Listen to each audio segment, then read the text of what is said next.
Bapak Ibu dosen yang saya hormati, dan para teman-teman sekalian, izinkan saya memperkenalkan diri. Nama saya Timothy Marsius Pratama dengan NIM 17106210556, Bisnis Digital A 2021, Universitas Negeri Jakarta.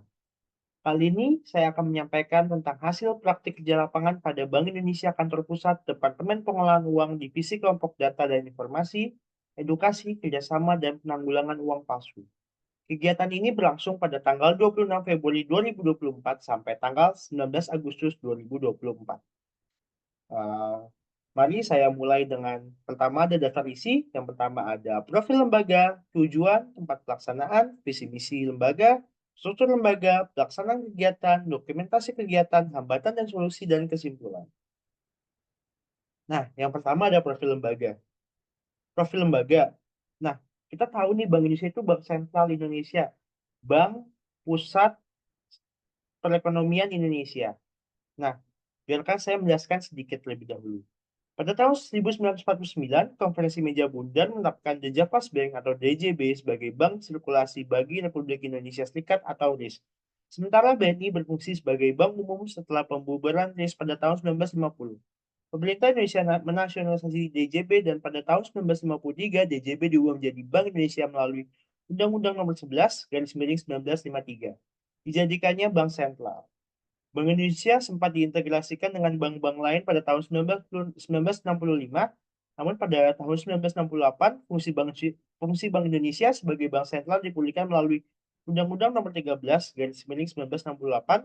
Pada tahun 1999, Bank Indonesia memperoleh status independen melalui Undang-Undang Nomor 23 Garis Miring 1999, memperkuat kedudukannya sebagai lembaga yang bebas dari campur tangan pemerintah, meskipun tetap mempertimbangkan kebijakan ekonomi pemerintah.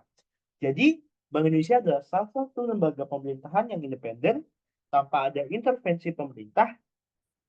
Jadi, Bank Indonesia bisa memberikan kebijakan moneter bagi Indonesia. Itulah salah satu profil lembaga yang telah saya sampaikan tentang Bank Indonesia.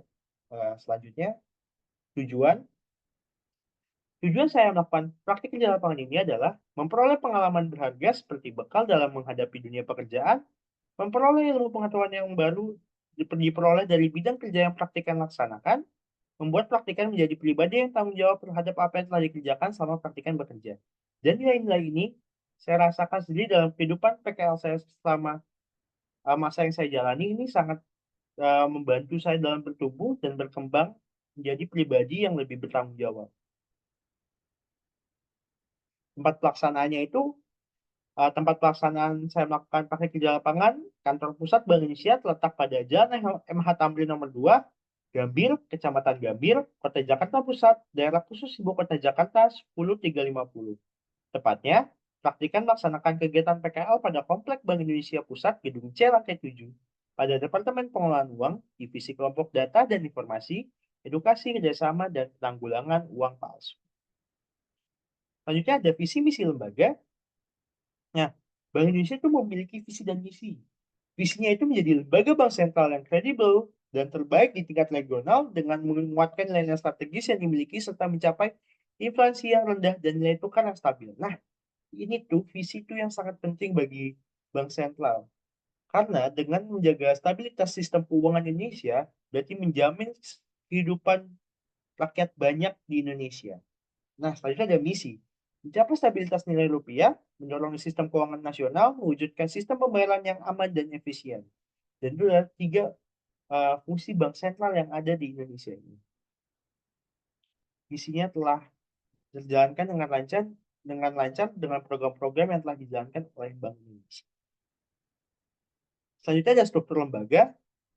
Nah, di sini ada struktur lembaga Bank Indonesia yang dipimpin oleh Dewan Gubernur Bank Indonesia, yang dipimpin oleh gubernur, yang dipilih oleh presiden dan ditetapkan oleh DPR.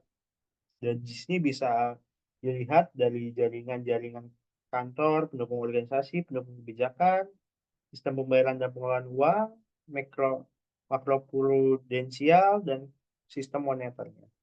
Jadi ini adalah suatu kesatuan yang mendukung satu sama lain.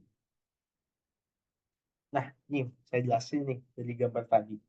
Bank Indonesia dipimpin oleh Dewan Gubernur dalam melaksanakannya tugas sebagai Bank Sentral.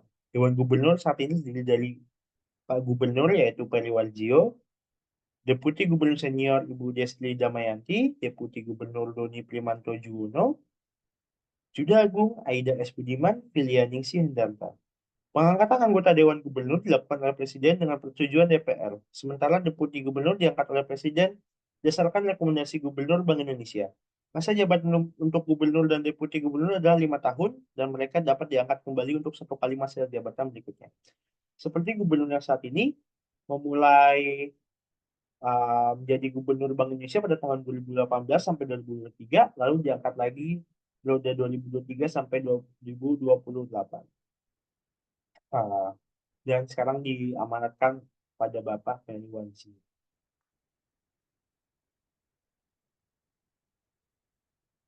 Selanjutnya ada pelaksanaan kegiatan. Peran praktikan di Divisi Kelompok Data dan Informasi Edukasi Kerjasama dan Penanggulangan Uang Palsu. Yang pertama di bagian pengolahan data atau di tim pengolahan data, yaitu membantu pengumpulan, analisis, dan pelaporan data terkait peredaran dan kebutuhan uang. Yang kedua ada program edukasi, terlibat dalam pengembangan materi edukasi tentang cinta, bangga, dan paham rupiah. Selanjutnya ada kerjasama, dukung pelaksanaan dan administrasi program kerja sama dengan berbagai pihak. Selanjutnya ada penanggulangan uang palsu, berpartisipasi dalam penelitian metode deteksi uang palsu dan kerjasama penegakan hukum. Praktikan yang ditempatkan di Divisi Kelompok Data dan Informasi Edukasi Kerjasama dan Penanggulangan Uang Palsu akan mendapatkan pengalaman berharga dalam berbagai aspek pengolahan uang. Mereka akan belajar tentang pentingnya data dalam pengambilan keputusan, metode edukasi yang efektif, strategi kerjasama antar lembaga, dan upaya penanggulangan uang palsu. Pengalaman ini akan memberikan pemahaman mendalam tentang peran DPU dalam menjaga stabilitas dan integritas sistem keuangan di Indonesia. Nah, ini ada hal-hal yang sudah saya kerjakan nih, ada kerja-kerjaan saya. Mari saya menjelaskannya dulu. Yang pertama ada membuat file acara DPU. Poin utamanya itu ada kemampuan komunikasi visual sangat penting untuk menarik perhatian, menggabungkan warna, tipografi, gambar untuk presentasi yang efektif, membangun sistem dan mempengaruhi keputusan melalui komunikasi visual. Nah, kita mengetahui nih komunikasi visual adalah salah satu yang penting di zaman sekarang, apalagi untuk menarik perhatian para audiens. Ah, ini adalah salah satu tantangan bagi saya karena mungkin di Departemen Pengelolaan Uang itu berisi orang-orang yang profesional, orang-orang senior dalam bidangnya. Jadi saya harus dapat memberikan visual yang menarik untuk para pimpinan, untuk para uh, karyawan, pegawai di dalamnya. Ini menjadi salah satu tantangan yang baru bagi saya karena saya harus dapat menyesuaikan tentang selera yang ada di lembaga dan apa yang saya inginkan. Jadi saya bisa menyelaraskan antara hal itu. Selanjutnya ada membuat tayangan edukasi menabung. Poin utamanya mengembangkan konten animasi edukatif bertema menabung uang hari raya. Target audiensnya anak-anak di bawah 12 tahun menggunakan After Effects untuk membuat animasi. Nah, ini adalah contoh yang saya buat. Ini ada tayangan edukasi tentang uh, rupiah. Kita menabung uang tunjangan hari raya kita agar menjaga stabilitas sistem ekonomi. Tapi cara yang saya sampaikan adalah dengan membuat, tapi cara yang saya sampaikan adalah dengan membuat animasi. Dengan membuat animasi itu pasti akan menarik simpati para anak-anak. Ya, khususnya anak yang berusia di bawah 12 tahun, saya menerapkan animasi ini menggunakan aplikasi After Effects yang telah saya pelajari selama saya kuliah. Selanjutnya ada edukasi cinta bangga paham rupiah. Ini contohnya ada di SDN Roya Utara 12 pagi yang saya ikuti. Poin utamanya mengajarkan pentingnya merawat dan memahami rupiah kepada siswa-siswi, menggunakan metode edukasi interaktif dan menarik, memperkuat nilai nasionalisme melalui edukasi rupiah. Nah, edukasi rupiah itu sangat penting karena dengan kita cinta, bangga, paham, dengan kita merawat uang rupiah, kita turut serta menjaga stabilitas sistem ekonomi. Karena dengan uang rupiah yang semakin lama, itu akan mencegah terjadinya inflasi yang terjadi di negara kita. Jadi kita budayakan sejak kecil untuk menjaga uang rupiah kita. Dan saya juga di sini meningkatkan kemampuan komunikasi saya berinteraksi dengan orang banyak, khususnya anak kecil yang mungkin berbeda generasi dengan saya, tapi saya harus bisa menjadi salah satu bagian dari mereka agar agar menarik perhatian mereka. Selanjutnya ada kunjungan kerja Perbarindo ke Peruri, poin utamanya memahami proses pencetakan uang rupiah, menyampaikan informasi awal kepada Perbarindo, meningkatkan wawasan tentang tahapan pencetakan uang.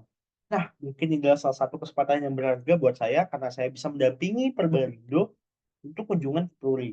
Saya menjadi salah satu uh, tim yang menjelaskan tentang bagaimana proses pencetakan uang itu berlangsung. Tentunya sudah dijelaskan terlebih dahulu oleh Departemen Pengelolaan Uang. Uh, saya jelaskan tentang PUR, yaitu pengelolaan uang rupiah. Pengelolaan uang rupiah adalah bagaimana uang itu diterbitkan sampai nanti dimusnahkan. Nah, dengan ilmu yang saya miliki, yang sudah diberi tahu oleh Departemen Pengelolaan Uang, saya bisa berbagi informasi saya kepada Perbalindo dan melihat langsung proses pencetakan uang tersebut di Peruri. Nah, selanjutnya ada edukasi di Selambi 2024, Semarak Ramadan dan Berkah Idul Fitri. Poin utamanya mengedukasi penukar uang tentang budaya cinta bangga paham rupiah, menyampaikan informasi penting secara interaktif dan informatif, membangun hubungan positif dengan audiens. Nah, selebihnya adalah program penukaran uang rupiah yang dilaksanakan pada saat bulan Idul Fitri. Tentunya minat penukar rupiah di bulan Idul Fitri itu sangat meningkat. Nah, dalam peningkatan jumlah penukar itu, saya dan tim saya itu melakukan edukasi cinta bangga paham rupiah saat penonton atau audiens itu sedang menunggu. Nah, saya menggunakan cara yang interaktif agar para penukar tidak bosan dan tidak jenuh, sekaligus dapat menerima edukasi yang saya sampaikan, yaitu tentang cinta, bangga, dan paham rupiah. Selanjutnya ada flyer edukasi tentang melipat uang dalam maut. Poin utama meningkatkan kesadaran masyarakat tentang melawat rupiah menggunakan konsep viral marketing, memanfaatkan Adobe Photoshop untuk desain kreatif. Nah, ini ada salah satu konsep yang saya buat dari film Ipar Adalah Maut, yaitu film yang sedang viral saat itu. Saya menggunakan ini untuk salah satu cara edukasi saya menyampaikan bagaimana masyarakat harus merawat uang. Melipat uang adalah maut karena itu adalah kebiasaannya sehari-hari mungkin terjadi di masyarakat. Melipat uang, padahal melipat uang itu dapat mempercepat inflasi di negara. Jadi saya mengedukasi secara menarik dengan konsep layar itu. Selanjutnya ada training on social media marketing. Poin utama meningkatkan keterampilan pemasaran digital, mengelola kampanye media sosial untuk cinta bangga paham rupiah, mengaplikasikan maaf, mengaplikasikan teknik terbaru dalam pemasaran digital. Nah, saya mengikuti sosial media marketing training untuk belajar lagi bagaimana sih pemasaran di dunia digital, khususnya di Instagram cinta bangga paham rupiah. Saya menyatukan ide-ide konsep dari berbagai kantor perwakilan wilayah Bank Indonesia. Saya mendapatkan insight baru dari RevoU sebagai uh, tenan yang mengajar di acara itu. Jadi saya bisa lebih mengekspor diri saya tentang pemasaran digital dan gimana sih cara menarik perhatian untuk masyarakat luas bisa memahami apa yang kita akan edukasi. Tentunya saya menjadi tim exhibition dalam Verbi 2024. Verbi itu adalah Festival Rupiah Berdaulat Indonesia, yaitu festival besar yang diadakan oleh Departemen Pengelolaan Uang yang dilaksanakan pada tanggal 16 sampai 18 Agustus 2024 untuk uh, memperingati kedaulatan rupiah di Indonesia karena rupiah adalah salah satu simbol kedaulatan yang ada di Indonesia. Itu adalah acara yang besar, skalanya nasional. Saya menjadi salah satu tim exhibition yang mungkin menjadi salah satu tim yang paling penting dari acara tersebut. Saya belajar banyak di acara tersebut, contohnya meningkatkan komunikasi dengan pihak luar, mengerti menyusun sebuah event dalam skala besar, meningkatkan tingkat kerjasama antara anggota tim dengan skala yang besar. Saya memahami progres kerja saya secara tim, uh, dan saya memahami proses berkomunikasi dengan vendor-vendor yang ada, jadi saya bisa menyusun acara dengan baik dan bisa berjalan lancar sampai akhir. Nah, selanjutnya ada dokumentasi. Ini ada dokumentasi yang pertama, ada dokumentasi penyerahan plakat atau hadiah dari Departemen Pengeluaran karena saya telah menyelesaikan masa magang saya. Selanjutnya ada dokumentasi saya di acara VRB dan bersama tim-tim divisi data dan informasi, edukasi, kerjasama, dan penanggulangan uang palsu. Ini adalah contoh bukti saya telah melakukan kegiatan praktik kerja lapangan di Bank Indonesia. Selanjutnya ada hambatan dan solusi. Mungkin saya akan membahas hambatan terlebih dahulu. Hambatan yang pertama adalah deadline ketat, praktikan menghadapi tantangan mengelola waktu untuk menyelesaikan tugas kreatif dengan batas waktu yang ketat, keterbatasan teknologi, keterbatasan akses ke perangkat lunak dan perangkat keras yang menjadi kendala teknis dalam proses produksi konten, kesenjangan teori praktik, menerapkan teori dari perkuliahan ke situasi dunia nyata seperti teknik komunikasi visual dan strategi pemasaran seringkali menimbulkan kesulitan. Koordinasi tim, kesulitan dalam koordinasi dan komunikasi dengan rekan kerja dari berbagai bidang dapat mengaruhi hasil dan efisiensi kerja. Adaptasi audiens, menyesuaikan komunikasi dengan audiens yang beragam dari siswa SD hingga pegawai, membutuhkan pendekatan yang berbeda dan menantang. Kreativitas berkelanjutan, tuntutan untuk terus menciptakan konten yang kreatif dan inovatif bisa menjadi beban, memerlukan eksplorasi yang konstan. Yang terakhir ada feedback konstruktif. Mengelola dan memanfaatkan feedback yang konstruktif dari atasan dan rekan kerja bisa menjadi tantangan namun penting untuk pengembangan diri. Ini adalah contoh hambatan-hambatan yang nyatanya terjadi di kegiatan PKL saya. Mungkin hambatan-hambatan itu bisa saya hadapi dengan solusi yang ada, yaitu manajemen waktu efektif, praktiknya selalu menyusul jadwal realistis dan memprioritaskan tugas sesuai urgensi, memastikan setiap tahap pekerjaan dapat waktu yang cukup. Yang kedua adalah optimalkan sumber daya. Praktikan harus memanfaatkan sumber daya yang tersedia dan mencari alternatif seperti perangkat lunak open source atau fasilitas kampus jika menghadapi keterbatasan teknologi. Yang ketiga adalah pengembangan keterampilan. Praktikan harus terus belajar melalui pelatihan, workshop, dan kursus online untuk tetap relevan dan efektif dalam komunikasi visual. Kolaborasi efektif, praktikan perlu mengembangkan keterampilan komunikasi dan bekerja sama dengan berbagai pihak untuk mencapai hasil terbaik. Adaptasi audiens, praktikan harus memahami audiens melalui riset dan menyesuaikan konten serta metode komunikasi sesuai karakteristik mereka. Kreativitas berkelanjutan, praktikan dapat mengasah kreativitas dengan mencoba hal baru, terlibat dalam komunitas kreatif, dan menerima masukan dari rekan kerja. Yang ketujuh ada feedback konstruktif. Praktikan harus melihat feedback sebagai peluang untuk belajar, menganalisis kritik secara objektif, dan menerapkan saran untuk pengembangan profesional. Nah, hambatan-hambatan tadi bisa saya lalui dengan solusi yang telah saya jelaskan tadi. Dengan solusi ini, saya dapat terus menyelesaikan tugas-tugas yang diberikan secara maksimal. Ya, itu hambatan dan solusi yang saya alami. Lalu yang terakhir ada kesimpulan. Dalam laporan ini, praktikan menjelaskan secara rinci berbagai tugas yang dilaksanakan dalam pengolahan data yang sangat penting untuk pengambilan keputusan tepat, pengembangan materi edukasi yang bertujuan untuk meningkatkan kesadaran masyarakat, dukungan dalam program kerjasama yang memperkuat hubungan antar lembaga seperti penelitian dan pengembangan metode deteksi uang palsu yang inovatif. Pengalaman-pengalaman ini memberikan wawasan dalam tentang betapa pentingnya data dalam setiap aspek operasi perbankan, metode edukasi yang efektif dan menarik, serta strategi kolaborasi yang sukses dan upaya yang diperlukan untuk menanggulangi masalah uang palsu. Praktik kerja lapangan ini tidak hanya memberikan pengalaman praktis yang sangat berharga bagi praktikan, tapi juga membantu menjalin hubungan yang baik antara Universitas Negeri Jakarta dan Bank Indonesia. Selain itu, kegiatan praktikan di Bank Indonesia juga memberikan kontribusi nyata dengan menambah tenaga kerja yang siap membantu dalam proyek dan tugas. Demikian laporan praktik kerja lapangan yang saya telah selesaikan. Semoga ilmu yang saya dapatkan dan praktik kerja lapangan yang telah saya lakukan dapat berguna untuk lembaga, universitas, dan juga tentunya diri saya di masa yang mendatang. Kurang lebihnya mohon maaf. Atas perhatiannya saya ucapkan terima kasih.